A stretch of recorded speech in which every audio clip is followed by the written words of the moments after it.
माँ का एयरप्लेन।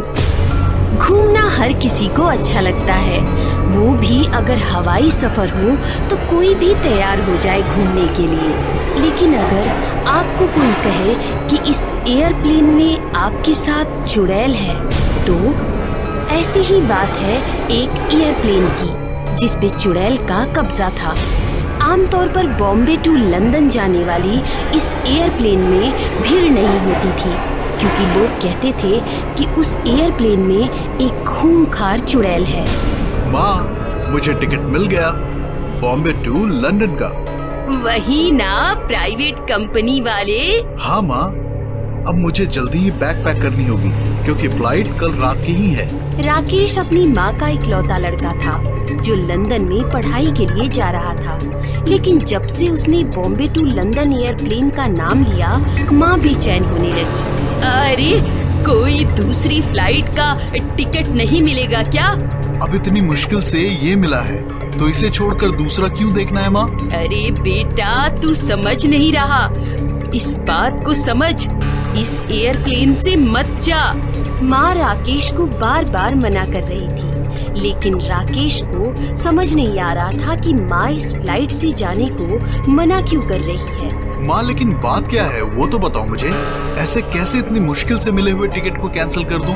अरे, इस एयरप्लेन में जाने में खतरा है क्योंकि वहाँ चुड़ैल है, ऐसे लोगों का कहना है। माँ की इस बात को सुनते ही राकेश हंसने लगा। वो एयरप्लेन के इस इतिहास को मजाक में ले रहा था। माँ, तुम भी लोगों की बातों में आ गई। एयरप्लेन में चुड़ैल कभी हो सकती है क्या? कुछ भी। हजारों लोग जाते हैं रोज, उन्हें तो कभी नहीं दिखी चुड़ैल। अरे ऐसा नहीं है राकेश, मानो या ना मानो, वो चुड़ैल वहाँ है। ठीक है माँ, मान लेता हूँ, लेकिन मेरा जाना जरूरी है। राकेश ने माँ की बात टाल दी और कल की फ्लाइट की तैयारी करने में व्यस्त हो गया। लेकिन माँ बेचैन हुई जा रही थी। राकेश की सब तैयारियां हो गईं और जब वो रात की फ्लाइट के लिए निकला तो माँ ने उसे रोका। अरे, तुमने मेरी बात नहीं मानी और उस एयरप्लेन से जा रहे हो। ठीक है, ये सुरक्षा कवच है, इसे बिल्कुल भी मत उतारना। ठीक है माँ, जैसा तुम कहो। राकेश माँ का दिया हुआ सुरक्षा कवच पहनता है और एयरपोर्ट चला जाता है। फ्लाइट रात 12 बजे की थी। राकेश एयरपोर्ट पहुँचता है तो उससे ज्यादा लोग नजर नहीं आ रहे थे, बहुत ही कम लोग थे। उसने अपना टिकट चेक करवाया और वो फ्लाइट की तरफ जाने लगा। कमाल है, इतने बड़े एयरप्लेन में बस 8 से 10 पैसेंजर हैं। कुछ गड़बड़ तो नहीं?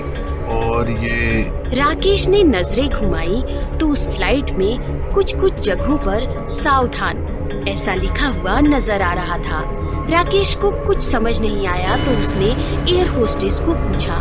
एक्सक्यूज मी, सुनिए, आपसे यहाँ कुछ जगहों पर सावधान क्यों लिखा गया है? वो तो ऐसी बात है, ऐसे ही यात्रियों को सावधान करने के लिए, उसका कुछ खास मतलब नहीं है सर। एयर होस्टेस की बातों से साफ जाहिर हो रहा था कि कुछ वो छुपा रही है। राकेश ने फिर से उससे पूछा, मैंने सुना है यहाँ कोई चुड़ैल, क्या ये सच है क्या? राकेश के इस सवाल से एयर होस्टेस के मुंह के नक्शे बदल गए, मानो उसने खुद ही चुड़ैल देख ली हो। इस तरह वो घबराई और जवाब दिया, नहीं सर, आपको किसने कहा? ये तो बिल्कुल भी सच नहीं है सर। ऐसा कहकर एयर होस्टेस वहाँ से चली गई। प्लेन टेक ऑफ हुआ तो अचानक ठंडी हवाएं चलने लगी और माहौल बदलने लगा। प्लेन में कहीं कोई हलचल नहीं थी।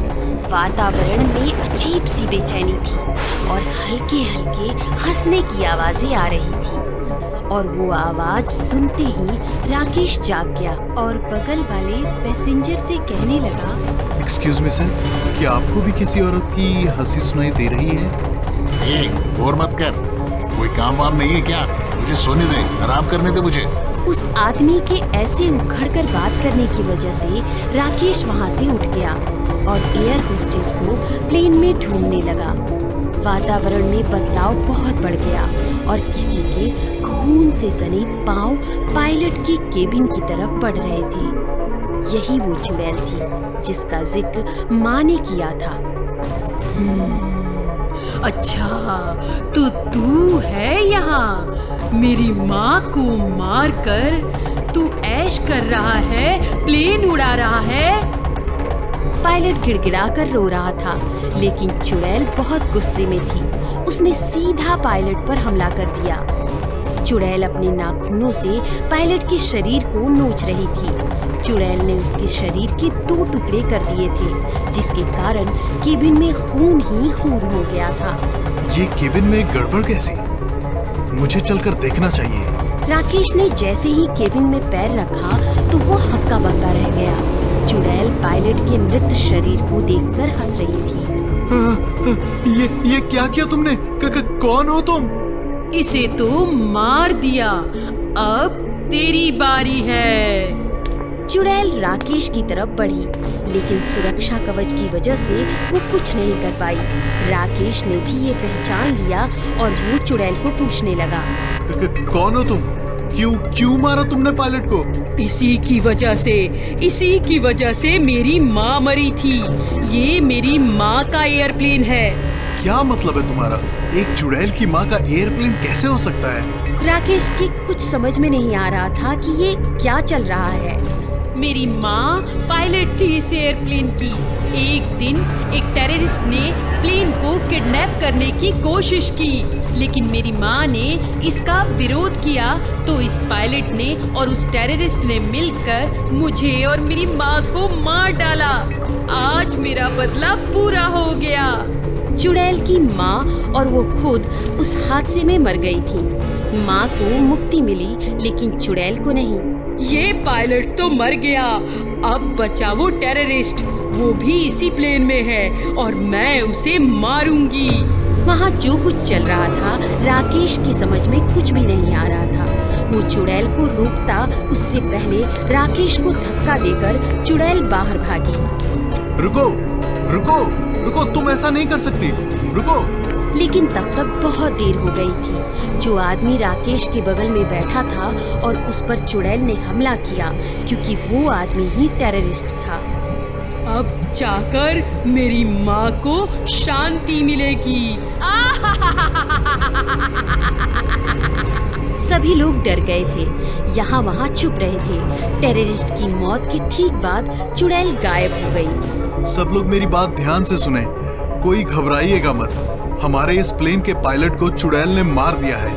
सभी लोग चिल्लाने लगे, यहाँ वहाँ भागने लगे। तब राकेश ने सबको रोका। देखिए, प्लीज घबराइए मत। उस चुड़ैल का मकसद पूरा हो चुका है। उसे बस पायलट और इस टेररिस्ट को मारना था, इसलिए हम मरेंगे नहीं। प्लेन ऑटो पायलट मोड पर है, हम सुरक्षित हैं। आप लोग बिल्कुल भी ना घबराएं। जैसे राकेश ने कहा ठीक वैसा ही हुआ। सभी यात्री सही सलामत बच गए। तब राकेश ने अपनी माँ को कॉल किया और कहा, माँ, तुम ठीक कह रही थी। प्लेन में एक चुड़ैल जरूर थी, लेकिन उसने मुझे कुछ नहीं किया। कहते हैं ना, माँ का आशीर्वाद हो तो फिर किसी से क्या डरना।